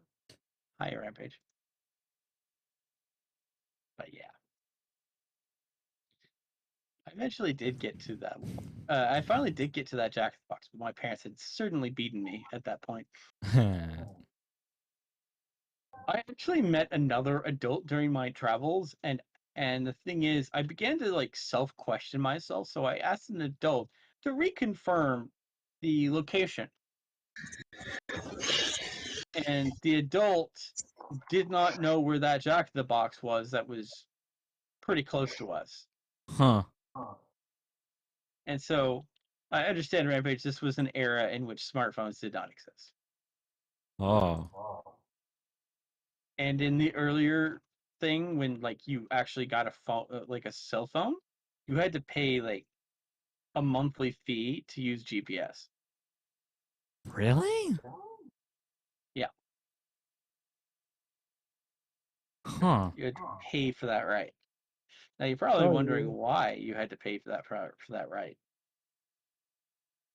So here's the thing: the company that you paid this to did not take your information and sell it to the highest bidder. Whoa. So the idea is instead of you paying with your soul, you were simply paying with money. Whoa, that's crazy. I know it's a weird concept.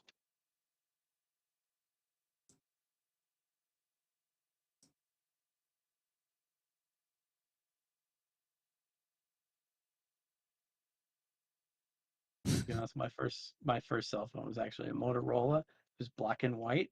It had one game on it. One whole game? What game? Brick. Brick? Which one was that? It's the one where you have a paddle and a ball, and you're trying to break all the bricks.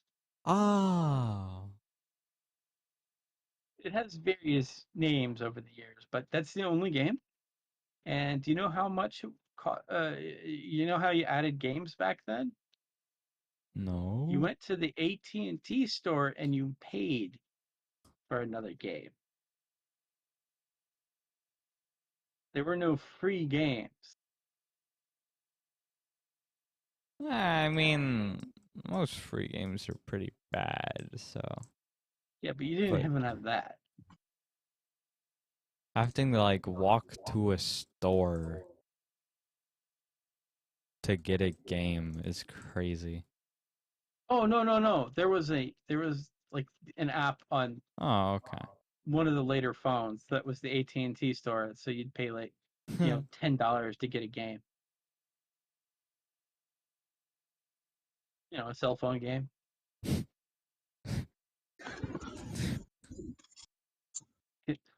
Now, you might say, oof, $10 for a cell phone game? But remember also that cell phone game didn't actually sell your data. Yeah, that's just such a weird thing to like consider. Like the game didn't call home. You would just buy the game and you could play it regardless if you had internet access once you downloaded it. Like that is just so like I just take the fact that they want my data as granted. It's like, all right, yeah, sure, whatever. So, see, it's one of those things where we went from we don't want to pay for things, we want things free. So companies found other ways to get paid. Yeah. Remember, you're the product.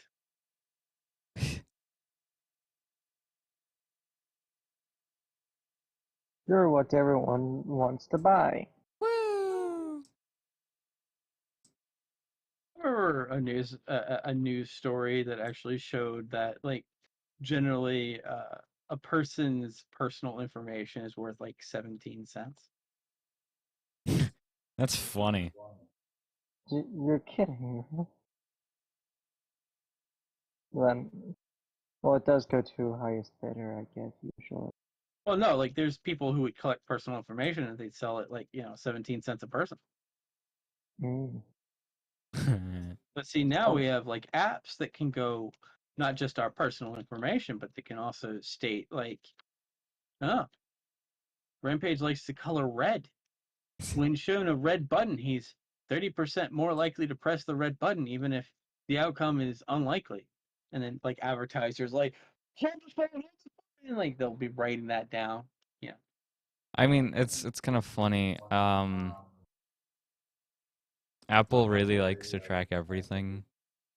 I use an app whenever I like go to bed, and Apple is like based off of location in your home. We recommend this app that you should open. It's like not only do you know where my home is, you also know exactly where in my house I put my device.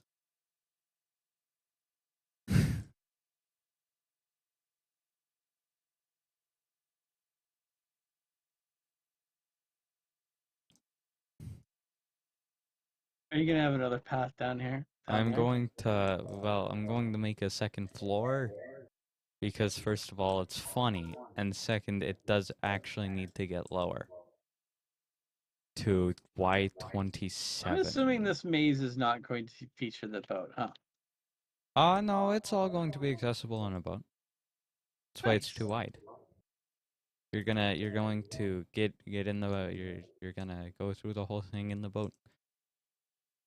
Are you gonna be able to leave this place via boat? You should be able to. Nice. Glad that That's you thought this why. out. That's why I'm doing the tripwires like this. But what and all if you're that. not able to leave Byte? Well, then good luck. We're gonna have a machine that collects the boats, and then we charge the person a fee for not bringing their boat back. Like it destroys the boat forcibly, collects it before the player can, and then we're like, "Yo, where's the boat?" What do you mean you lost the boat? We need the boat. There's no mechanism that collects the boat. Then we're gonna add like an automatic so we're gonna like charge them for not bringing the boat back. Then we're gonna charge them a boat processing fee. Then a automatic boat retrieval fee. Suggesting we are aware of the automatic boat retriever. You're sounding like scammers at their finest. Well, no, true scammers call grandmas and try to get them to buy Steam cards for them. Yeah. The bank Those needs are a the- Steam gift card to, get your purchase back to you. My favorite part, the IRS wants you to pay your back taxes and Steam cards. Yeah, Steam gift cards. Woo! By the way, anyone out there, if anyone's saying they're from the IRS and they want to be paid in Steam cards, please say no. It's, hang up it's the not phone. the IRS. They do not want to be paid in Steam gift cards.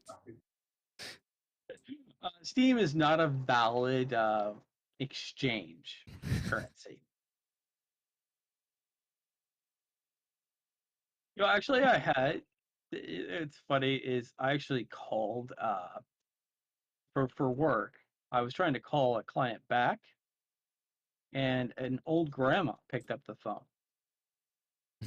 and I like let them know I was from what IT company I worked for, and they're like, "This is a scam. There's no one of that name," and I'm like, "It's not a scam. This is obviously the wrong phone number." This is the number the client gave me. Like,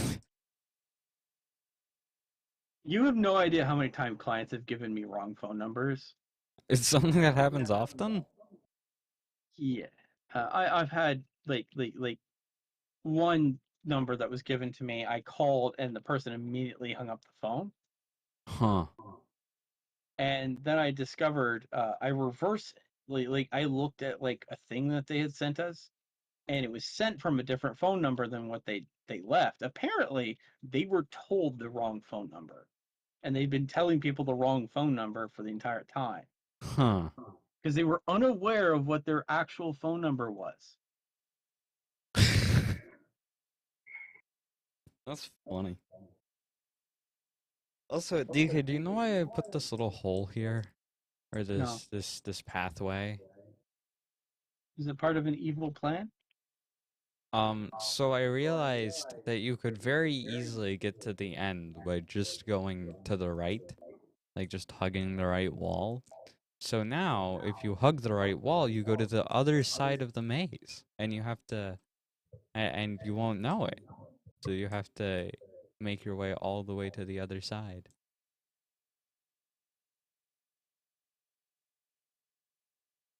We need to get iGamer to allow us to enable PvP in the maze I can do that for you. Oh god. so that we can like pelt the players with snowballs. You can like pay like $20 to throw snowballs at people. That's terrible. I love it. I love it so much. Why do I love it? What does this say about me?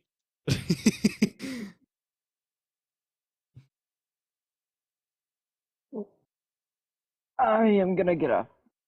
I will also be doing this. So I Are you think succumbing to the weakness of food? Yeah. Yeah, food is in existence and food. Gotcha. Well, Texan, have you been enjoying your stay in DFW? Yes. Have you enjoyed the Arlington roads? Not so much. What Do you about? love the local freeway system? Improvements are needed. What improvements would you like to see? All of them. All of them? That's not very The list descriptive. is too long to name down. Well, what is It sounds priority like number one? another satisfied customer.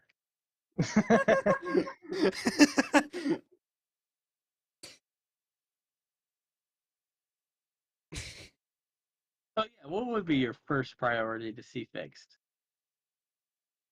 Well, first priority would be more traffic laws. What traffic laws do you feel we are in need of? At least. Hmm.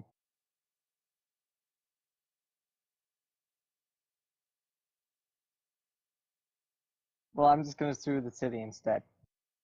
Oh, okay. So instead of coming up with the ideas to fix the problem, you're going to sue the city for not coming up with ideas I to don't fix know what the traffic problem. laws we are missing that you think we need. Yeah, neither do I. I was very curious to hear his answer. Because I'm pretty sure we still live in the same state, so most of the traffic laws are probably the same. Yeah, they would be. Most of them, yes. What ones aren't? You tell me. What? I don't know. I'm not a law student. Most of the time, traffic laws are standardized by state. Yeah, Yeah, so... as I said, this is why I was questioning Texan on this because Oh wait, then here I have a thing. They need Alright, go. they need to enforce the laws better. which law should be specifically further enforced?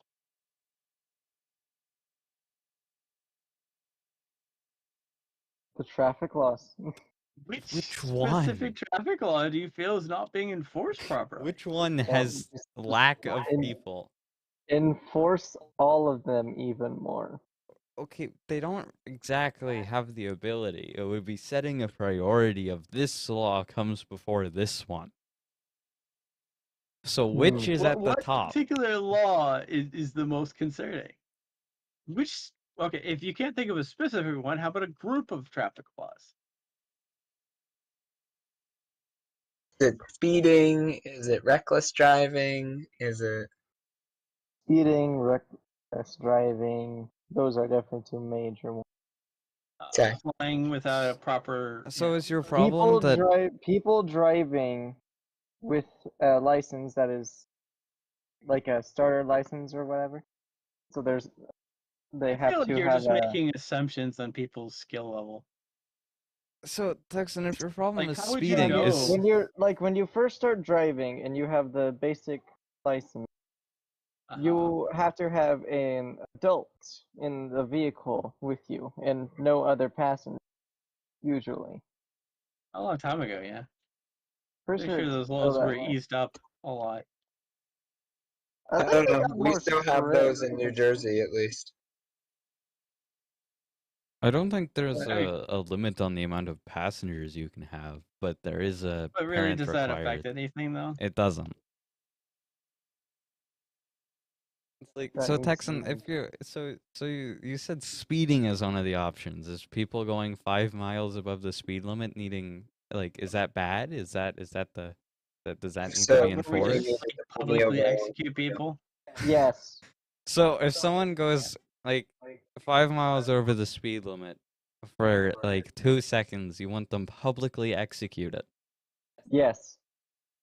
Okay, so apparently what we learned is Texan is maybe a little extreme. Okay, Texan, you need to go back in time and go to France.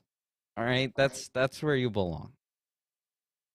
I'll be Back in honest time- with you, Texan, generally the people from out of state, they usually complain on why our speed limits are so slow. What's your standard highway speed limit? Just curious. For the longest time, it used to be 50.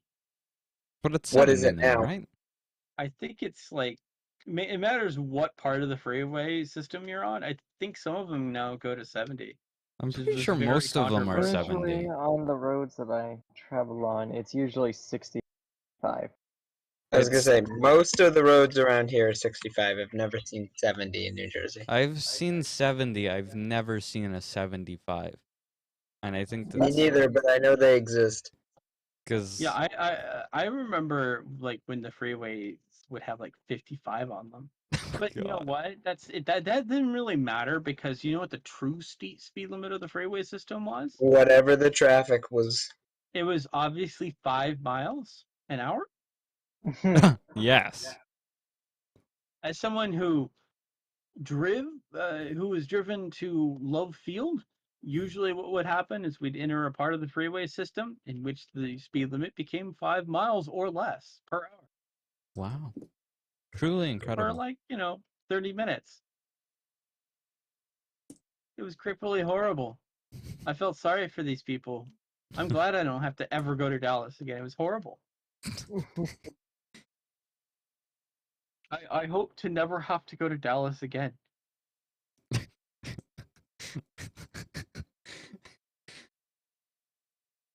Like Dallas makes me Where was extra the other depressed. place? Was it Arizona?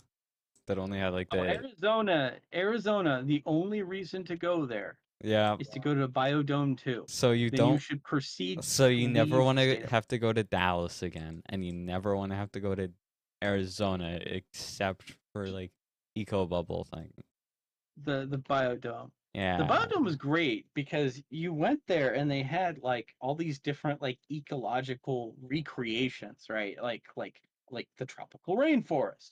And you could walk through this tropical rainforest and it was huge and it was super tall and it was beautiful. Like just like the level of recreation. Do you know what they said the hardest biome for them to recreate was? The desert. Yeah. Now you may joke about that, but there are many desert biomes, and one of the desert biomes is the East Coast desert biome that has water. Oh. Oh yeah. That would be very hard for them. It's like it's a desert that has water. Of course, I feel like those people at Biodome are super incredibly smart. They had a beautiful like solar farm built out, and you discovered that they had these other parts of their solar farm, and they're like, those are completely worthless. And I'm like, why are they worthless? Because that one over there generates more than the entire farm, that other entire farm altogether. And it's like, ugh. When you realize that like a lot of space is wasted for like really old solar technology. What also is quite beautiful is just like their passion and what they've created. It's pretty awesome. And their hatred of the Biodome movie. Then you go to the rest of the Arizona and it's just empty wasteland, depressed people watering their rocks so that they can feel some semi-balance of normality. I watched people take their sprinkler systems and like take a hose and carefully water their rocks. These giant like rocks that they Like had. a cactus, I could understand, but why rock? Well, it's they didn't have a yard. Just didn't have a yard. Didn't They exist. didn't have a yard. It was desert. Wow. So so part of their front yard was this garden of rocks, like river rocks and stuff like that. And then they like watered them so they could feel some semi-balance of normality. But the thing is, you're never going to be normal. You live in Arizona. You will only know the depression of never seeing anything green again. Except like when you go to a Walmart, you're going to go to a Walmart and there'll be like a little bit semi-balance of real life. And then you can see what it's like for other people to be happy and realize that you just have been excluded from this happiness.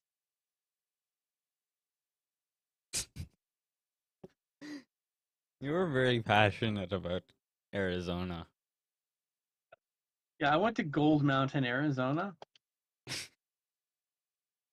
Uh, the the little house things had like, just to put things into context, there was literally golf cart crossings, not pedestrian crossings, golf cart crossing signs that golf carts had the right of way. Huh. Uh, yeah, and then just pure desert. And then you realize like someone took you somewhere out into the desert and you have to go to the bathroom and you discover that you're kind of trapped in a pure like like flat wilderness of just sand.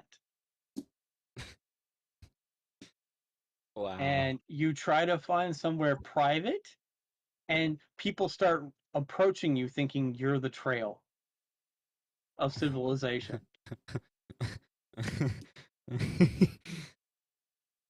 And you try to get away from these people and they keep following you because you're the only trace of civilization and they don't know where to go.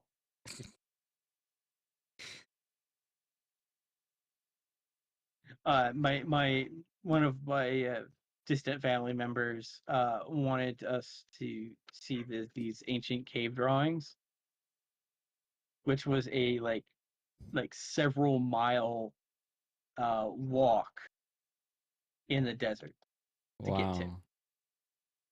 And so I tried to hide somewhere and like more people would continuously come towards me. And I realized that I just needed to accept that this was there was not going to be a safe place to take care of business.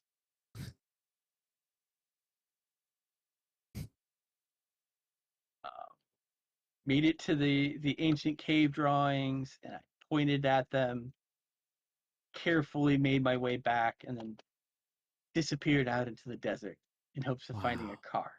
I was Heading on. finding a car.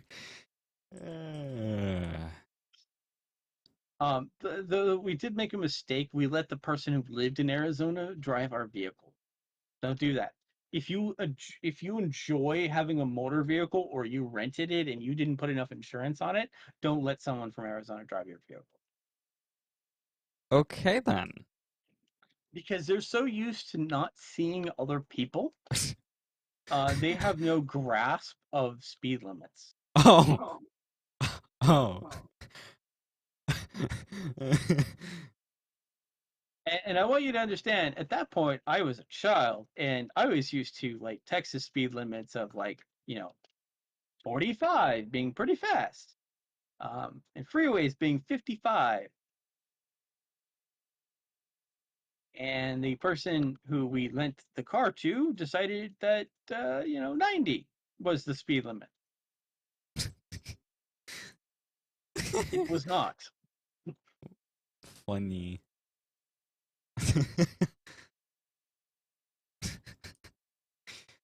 All right. Well, I now disappear. I disappear with him.